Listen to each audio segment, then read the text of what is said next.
ایک بہت مشہور واقعہ بیان کیا جاتا ہے کہ ایران کے مشہور بادشاہ امرو لیس کا ایک غلام ہوا کرتا تھا جو بادشاہ کے بہت قریب تھا، لیکن بادشاہ کا جو وزیر تھا اس کے غلام سے حالات ٹھیک نہیں تھے، جس کی وجہ سے وہ غلام کو ہر وقت تنگ کرتا تھا۔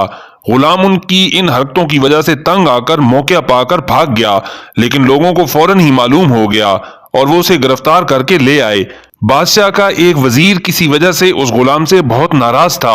غلام کے بھاگنے اور گرفتار ہو کر آنے کا حال معلوم ہوا تو اس وزیر نے بادشاہ کو مشورہ دیا کہ اس گستاخ غلام کو فوراً قتل کرا دینا چاہیے۔ اگر اسے سخت سزا نہ دی گئی تو اور غلاموں کا حوصلہ بڑھے گا اور وہ بھی بھاگنا شروع کر دیں گے۔ غلام نے وزیر کی یہ بات سنی تو سمجھ گیا یہ ظالم دشمنی کی وجہ سے مجھے قتل کرانا چاہتا ہے۔ اس نے بہت ادب سے کہا، یہ غلام حضور بادشاہ سلامت کا نمک خوار ہے، بے شک مجھ سے ایک گناہ ہوا ہے، لیکن میرے دل سے حضور کی خیرخواہی اور محبت کم نہیں ہوئی، اور محبت اور خیرخواہی کی وجہ سے یہ عرض کرنے پر مجبور ہوں کہ مجھے قتل کرا کے حضور میرا خون ناحق اپنی گردن پر نہ لیں۔ ایسا نہ ہو کہ جب قیامت کے دن میرے قتل کے بارے میں پوچھا جائے تو حضور جواب نہ دے سکیں۔ اگر مجھے قتل ہی کرانا چاہتے ہیں تو پہلے اس کا جواز پیدا کر لیں۔ بادشاہ نے سوال کیا، وہ کیسے ہو سکتا ہے؟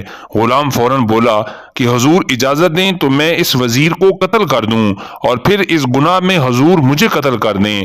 غلام کی یہ بات سن کر بادشاہ کو ہنسی آ گئی۔ اس نے وزیر کی طرف دیکھ کر کہا، بتا اب تیرا کیا مشورہ ہے؟ وزیر خوف سے کانپتے ہوئے بولا، حضور اس فتنے کو اپنے بزرگوں کے صدقے آزاد ہی کر دیں تو اچھا ہے۔